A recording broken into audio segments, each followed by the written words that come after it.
I screwed up.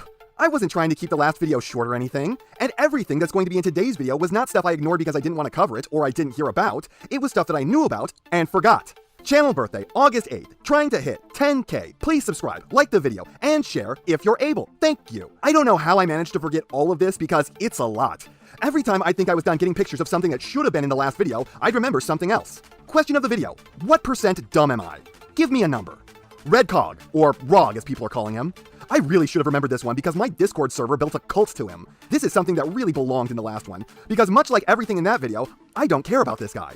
You know me, I bought Cog, I didn't like him, I returned him, and then this is the red version of him that showed up in the War for Cybertron Netflix show that sucked like getting a prostate exam just to be the red shirt of the series who could be killed off without losing any of the characters anyone cared about.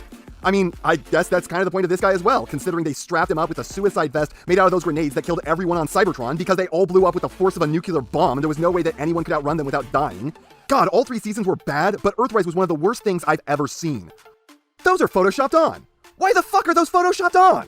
Look, he's facing to the left of frame, but they are pointing dead center, and the plastic on them has an imperfection in the shape of a cocked sideways V, and they both have the exact same imperfection. Why are these fake in this picture? Can they not actually peg onto his titties or what? Based on these 2 pictures, I guess it's one grenade that splits in half to peg on, and boy, he sure is coming with a lot of accessories. This is almost an insult to the concept of him, right? Like weaponizers don't break down into enough accessories already to be worth it. Essentially, this guy whose whole point is to be made of guns now comes with a ton of accessories. That is savage, Hasbro. I'm liking your style right now. But not the figure. I will say that it has a more interesting color scheme. Black and red, always a crowd pleaser. But the robot mode looks like a really wide man in black rubber overalls. And then the alt mode, as always, is just not an alt mode. It's a pile of crap on wheels. And I don't mean that dismissively. But I also mean it dismissively. It's just a pile of crap, junk, stuff that's been tossed together. And how much you want to bet it still connects its 2 halves as tenuously as I have patience for looking at this. What is this pink thing supposed to be? And oh joy, they are just repacking the Combiner War shotgun.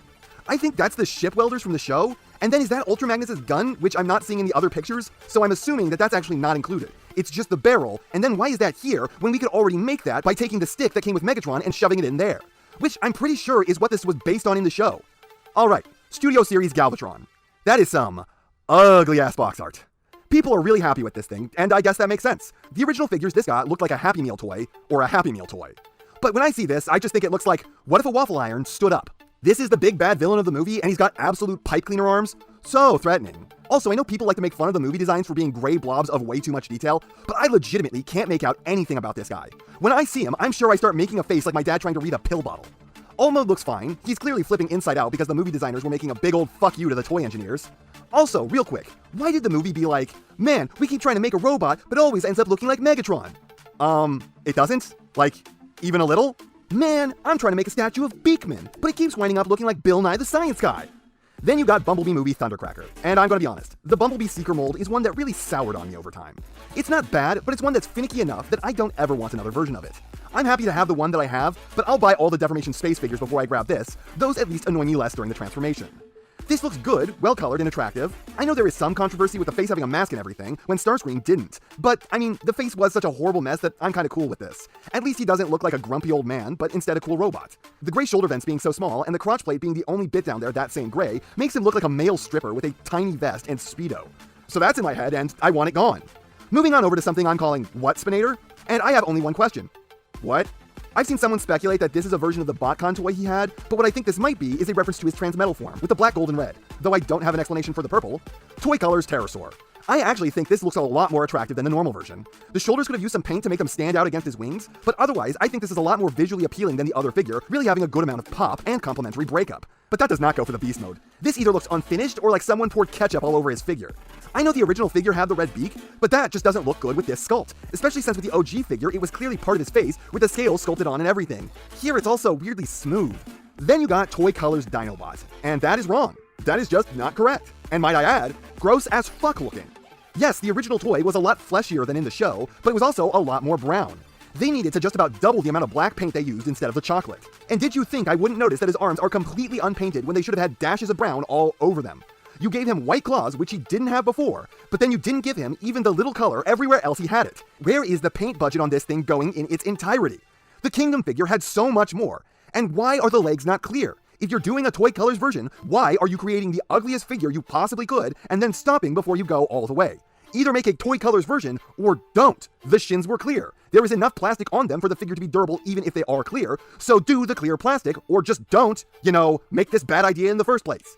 Masterpiece Grinder. Well, this looks kinda cheap. Like, really cheap. It is amazing to me that the first Cybertronian to ever appear in the live-action Transformers movies was a made-up character with the largest amount of kibble of any of the characters who ever featured in any of the movies. This was a completely new design of their own creation that didn't have to look like any character or toy that had ever existed before. Why did they create kibble for him to have? What's going on there, Quasimodo? Why you got the hunchback? And the cape? And the epaulets? And the knees? And the single multiple-foot-long nipple hanging down? This guy's life must suck. He bends down, kneecaps jab him in the face. He's walking along, hands are slapping into his knees, the backs of his feet are getting stabbed by the blades of his cape, his nipples wobbling around, it gets caught in his knee, and now he's got a real problem. Those are some weedy little biceps he's got. His shoulder line is mounted at the bottom of his rib cage. Why does he have a third rotor on his hand when you can clearly see the main one is still on his back, and this is smaller than that one, and yet still bigger than the tail rotor, which doesn't have that tap? Man, at some point this turned into me roasting this character's design, and you know what? I'm okay with that. This figure looks like I remember the character looking. I do hear apparently it seems like just an upgrade of the Studio Series figure that just came out, and everyone who's messaged me about that thing has hated it. Like, apparently that figure's got problems. Is it just me, or does the plastic look more like a toy than normal? It just looks not premium for a Masterpiece figure.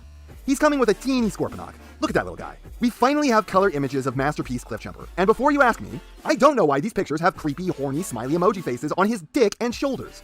I don't want to know why. It's based on the Bumblebee 2.0, and it looks okay. There's something very off about the head, though. It's too skinny at the top and too separate from his shoulders. It's very weird. Alt mode looks great, though. Perfect squished up little cartoon mobile, and he even has his little murder gas gun in his tailpipe that somehow shoots black smoke with such force that it can blow guns up. Then finally, we get to the prototype images of Haslab Star Saber, and they are turning out a lot smaller than most people predicted. I wasn't really among those people, so these are pretty close to my expectations, but I'm gonna be honest, they even slightly undershoot what I was thinking. Like, the full Star Saber isn't even Commander-class Jetfire big, unless you get the stupid booster shoes into the equation, at which point, yeah, he's big, but he's also very dumb-looking. I have never understood the whole tall shoes makes more powerful thing. He looks like he has the Commander-class Jetfire auto flip-out pegs in his fists in those hilarious arms. Like, they are too long for the robot mode, hanging down to his knees, but then they aren't long enough in his shoes mode, when I think the whole point of the length in the normal mode was to make them more acceptable like this. But instead, they aren't acceptable in any mode. I hope this winds up good for the people who backed this, but I wasn't one of them. At least this video, I was a bit more passionate than last time. I felt some kind of way about all of them, for the most part at least. I mean, it was pretty much all negative this time, but hey, at least that's more interesting than having no real insight. Hopefully I made this one entertaining. And before you go, we held a little art contest on my Discord where people drew my logo as a robot. There was a bit of a snafu with it at one point, so I don't know if some of the entries were lost, but I'm going to run all the ones that were still up here at the end for everyone to see. I wanted to say that I absolutely adored every single submission to the contest. Every last one, regardless of how polished it was, and believe me, some of them were amazing. Or if it felt like they were a complete beginner artist, it all left me brimming with pride. Seriously, I save every last piece of fan art I get. Stuff like this makes what I do here more rewarding than I ever thought possible. And it's all this that makes me feel absolutely nothing when someone tries to install the stuff I'm doing here. Because how could they possibly take the joy out of what I'm doing when I have fans like you guys? Most of you seem to have drawn me something like a Decepticon, or at the very least, I'm pissed off in almost all of them, and you know what, that's fine. Puts a smile on my face, no matter what. Thank you to every last one of you who entered the contest. Thank you to every last one of you who's ever made fan art. Thank you to my amazing patrons. Thank you to every one of you watching right now. And thanks to anyone who didn't even make it halfway through the video. You make everything I do here worthwhile, and I am so unbelievably lucky to have you all. And that's not half of what I have to say, but it's enough what I have to say. And I know you know what everyone else tells you to do at the end of these videos. So, if you liked what you saw here, please do that. And if you'd like to take it a step further, then please, share this video with any friend you think may be interested. I hope you all enjoyed listening to me waste your time.